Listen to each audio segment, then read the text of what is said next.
আসসালামু আলাইকুম, welcome to my BCS voice. আজকে হচ্ছে আমার 7 দিনের স্টাডি চ্যালেঞ্জের 27তম দিন। দিনটা আমি শুরু করতেছি আমার বিকাল থেকে, কারণ সারাদিন স্কুল আর টিউশন করালাম। তো এই তো সন্ধ্যাবেলায় মোহনা আমার বোন আনছিল চকলেট আইসক্রিম আর চকলেট কেক। জানি না পুরো পৃথিবীতে আমরাই দুজন কিনা যে এরকম উইয়ার্ড কম্বিনেশন করি আর আইসক্রিম একসাথে খাই। আমার ফ্যামিলির বাকিটা সবাই আলাদা আলাদা খায়। আপনাদের মধ্যে কেউ আছেন কিনা কমেন্ট বক্সে জানাবেন। তো এই তো আজকের টার্গেট সেট করলাম। আমার আজকের টার্গেটে ছিল বাংলা, সাথে ছিল ইন্টারন্যাশনাল অ্যাফেয়ার, ম্যাথ আর বায়োলজি সাবজেক্টটা। তো প্রথমেই শুরু করলাম বাংলা ব্যাকরণ দিয়ে, পড়লাম সমাস। সমাস আমি আর মোহনা একসাথে পড়তেছিলাম, যদিও কালকে মোহনার অন্য এক্সাম আছে, কিন্তু যেহেতু ওরও বাংলা দ্বিতীয়তে সমাস এই টপিকটা আছে, তো ও আর আমি একসাথে পড়তেছিলাম। ও বলতেছিল, আপু আমার বইয়ে এত উদাহরণ নাই, কিন্তু তোমার বই থেকে খালি খালি শিখতেছি। তো এই তো ওর সাথে পড়তেছিলাম, যেহেতু এত বোরিং লাগতেছিল না। সমাজ পড়ে শেষ করলাম, সমাসের এমসিকিউ পড়া বাকি, ওটাও পড়ে ফেলবো আশা করি সামনে। আর এরপরে আমার আজকে ছিল ইন্টারন্যাশনাল অ্যাফেয়ার। ইন্টারন্যাশনাল অ্যাফেয়ারের আমি যে আঞ্চলিক সংস্থাগুলো আছে ওইগুলো নোট করলাম। আজকে 5টার মতো নোট করছি, এশিয়ান, ইউরোপিয়ান ইউনিয়ন এগুলো। তো এই তো সামনে আমার একটা প্রাইভেট স্কুলে ইন্টারভিউ আছে, তো সামনে আমি এভাবে পড়বো না। বায়োলজির অ্যাসিস্ট্যান্ট টিচার হিসেবে ইন্টারভিউটা, তো আমি সামনে বায়োলজি পড়বো।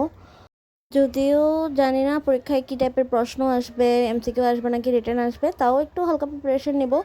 এই স্কুলটাতে আমি এর আগেও একটা ইন্টারভিউ দিছি, ওখান থেকে ভালোই হয়েছিল আমার রিটেন ভাইবা, কিন্তু আমাকে ডাকে নাই। শুধু আমাকে ডাকে নাই যে এটা না, অন্যান্য যারা ইন্টারভিউ দিছিল তাদের সাথেও আমার কথা হয়েছে, কাউকেই ওনারা ডাকে না, ওনাদের নিজেদের মধ্য থেকে মানুষ নিয়ে ফেলছে। তাও ইন্টারভিউ দিব, আমি দেখবো যে আমার ইন্টারভিউ কেমন হয়। আর এনটিআরসি এর আগে একবার যদি বায়োলজির উপরে একটা ইন্টারভিউ দেওয়া যায়, তো একটা আইডিয়া থাকবে যে কেমন হয়েছে আমার প্রিপারেশন বা কেমন হয়েছে আমার পরীক্ষা। এই কারণেই এই টপিকগুলোর উপরে শর্ট করে একটু নোট করে রাখলাম, সাথে সাথে একটু পড়েও ফেলছি। আশা করি মনে থাকবে, এত কঠিন হবে না। তো এই তো নোট করার মাঝখানেই নিলাম একটা ছোট্ট ডিনার ব্রেক। আমি আর মোহনা এখানে বসেই আমরা মোবাইলে ভিডিও দেখে দেখে খাবার খেলাম, আবার নোট করলাম ইন্টারন্যাশনাল অ্যাফেয়ার। তো ইন্টারন্যাশনাল অ্যাফেয়ারের শেষে আমার আর বাকি ছিল ম্যাথ আর বায়োলজি। এর মধ্যে আমি ম্যাথ প্র্যাকটিস করলাম। ম্যাথের আজকের আমার টার্গেটে ছিল লাভ ক্ষতির অঙ্কগুলো করা। লাভ ক্ষতির অঙ্কগুলো আমি আগেও করছি, আমার কোচিং ক্লাসে ক্লাস করেও শিখছি, আবার ক্লাস 8-এর ওদেরকেও তো করানো লাগে। তো এই তো মোটামুটি ওখান থেকে করা আছে। তো ভালোই অঙ্ক ছিল আমার লেকচার শিটে, ওখান থেকে ম্যাথের অঙ্কগুলো করে করে প্র্যাকটিস করলাম।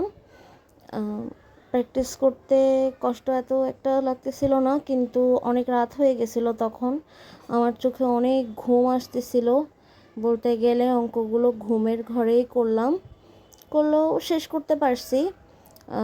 লাভ ক্ষতির অঙ্কগুলো শেষ করে ভাবছিলাম যে বায়োলজি পড়ি, কিন্তু আমার দ্বারা আর হচ্ছিল না, কারণ ইদানিং 12টা বাজার সাথে সাথে আমার অনেক ঘুম আসে। 12টার পরে সজাগ থাকা এখন আমার জন্য অনেক টাফ। মাঝখানে কয়েকটা অঙ্ক আমি মিলাতেও পারতেছিলাম না ঘুমের কারণে, তাও কোনো রকম শেষ করলাম। তো ভাবলাম আজকে আর বায়োলজি না করি, বায়োলজি যেহেতু আগামীকালকে থেকে আমার একদম পুরো পড়তেই হবে, তাহলে আপাতত বায়োলজি থাক।